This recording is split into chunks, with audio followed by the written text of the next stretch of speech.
Coach, in pregame, you talked about wanting the team to come out aggressive. You can just kind of talk about the team's aggressiveness because it seemed like they had that aggressiveness the entire game, just kind of let it get away from them. Shots weren't falling in the fourth. Yeah, I totally agree with you. I thought that the intent, the purpose, the intensity, whatever word you want to kind of sum it up with, I think they all kind of just come towards competitiveness and trying to impact winning. And I thought that we did a lot of those things to start the game, which I'm really proud of. The group, obviously played some funky lineups there at times with some of the injuries that we had to deal with. But again, just everyone stepping up, being ready to play. I thought that the level of competitiveness did not fall. We were able to do some different things defensively, and the guys were totally just bought in and committed to each other, committed to getting stops. And, unfortunately, I think we fouled a little bit too much. 39 free throws is a ton, and granted, at the end of the game, we were trying to probably pull off a couple fouls so we can do a better job of defending without fouling. But to give up 100 points and just come up a little bit short on some of our open looks, I think that we'll bounce back tomorrow night. So looking forward to kind of filling up our cup and getting ready to compete again tomorrow. We saw a lot of guys get opportunity. This was probably Josh Okogie's best game since joining the Hornets. Is this really what you expect from him, this kind of effort and intensity that he showcased tonight? Yeah, for sure. Actually, I thought both Joshes did a really good job of impacting the game on both ends of the court. We got to see them both initiate the offense a little bit, be great second side connectors and ball handlers, and they were on the offensive glass, which I thought was huge, out in transition. So a lot of things offensively I thought that they kind of had their fingerprints on, and then defensively, both of those guys are just so scrappy and physical and tough, and that's what we expect out of both of them every night. No matter the lineup, you always say the standard doesn't change, but when you have a short-handed lineup like today, what differences, if any, arise from you from a coaching standpoint, if any? Yeah, just trying to figure out how to put the players in the best position possible to be successful. And, some of that's on me. Obviously, we play Musa and Mark and together, and they haven't done that, and the team hasn't, probably really gone through it. But that's what the game kind of called for at that moment, we felt like.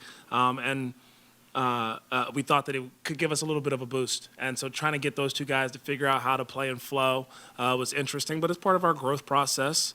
And then obviously half-court sets, like where do they want to be and where do you want them? And even after you tell them where you want them, it might feel different because they haven't done it. And so I think that just everybody's open-mindedness, though, is really cool to see. And I'm really grateful and appreciative for their ability to be open-minded in some of these situations. Probably one of the better outings from Josh Green tonight as well. And you already spoke a little bit about him, but what do you feel like kind of going on to that, just him being able to play in all those different lineups and, get those different guys around him? What do you think that does for what you're looking for from him? Yeah, I think that it helps Josh just continue to feel involved in the game because he is such a winner, such a competitor. I don't want him to feel like it's only a defensive side of the ball that we need him to be, those things, that type of competitor, that type of winner. We need him offensively too. And I think that he has the ability, the talent, the IQ to be able to affect the game a lot offensively too. We saw him finish the quarter as a pick and roll ball handler. And he's also initiating the offense and getting us into some dribbles and stuff. And so I'm just happy that he's continuing to find a rhythm and a comfort level. I don't think that he's had this much freedom in an offense in a really long time. And so it's good for his growth. It's good for our team's growth and just helps me be able to have a lot of different people that we can play through. And I think over time it's going to really help him and it's going to help our whole team. Charles, kind of a big frame question. Tonight's the midpoint of your first NBA season as head coach. We just reflect on that journey so far, some of the ups and downs through tonight. Yeah, has been some ups and downs, but overall, it's been a lot of fun to grow with this group. Super thankful for the opportunity, obviously, to coach this team and lead this organization.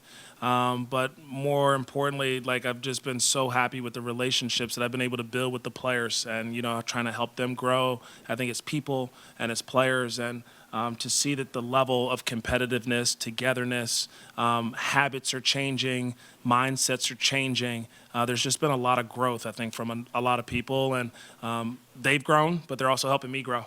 And I've learned a lot, I think, about the group, about myself. And, I'm just super thankful for everyone that's kind of just helping along this journey.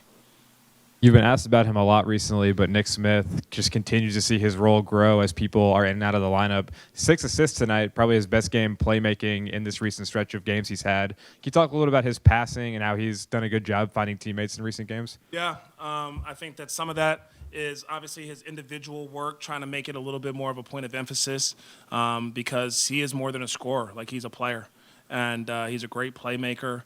And I think that we're just seeing it. And now you got to take what the defense gives you, and you have to be able to adjust from going as kind of just like one of the guys on the scouting report to like one of the main scorers on the scouting report now. So they're going to think about maybe committing two to the ball when you have it because you're one of the main scoring options. And so now his ability to kind of just have a little bit more patience and better pace to not over dribble a seam or to be late with the pass is really encouraging, and it's fun to watch because I know that he is trying to put a lot of effort into that area of his game.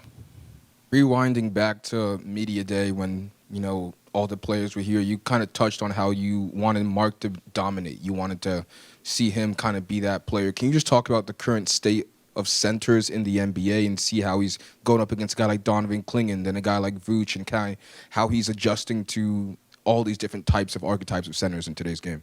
Yeah, I think he's doing a heck of a job of adjusting because game to game, those guys' abilities differ with how they kind of attack you.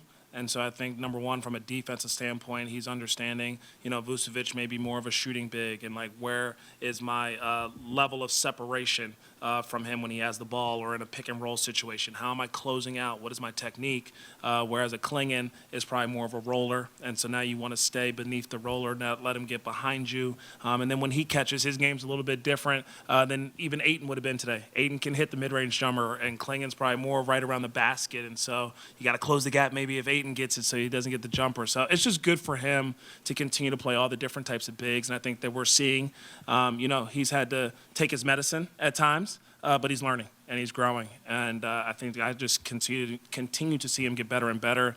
Even today we were able to switch with him a little bit. So love what he's doing on that end. And then offensively, he's dominating the paint.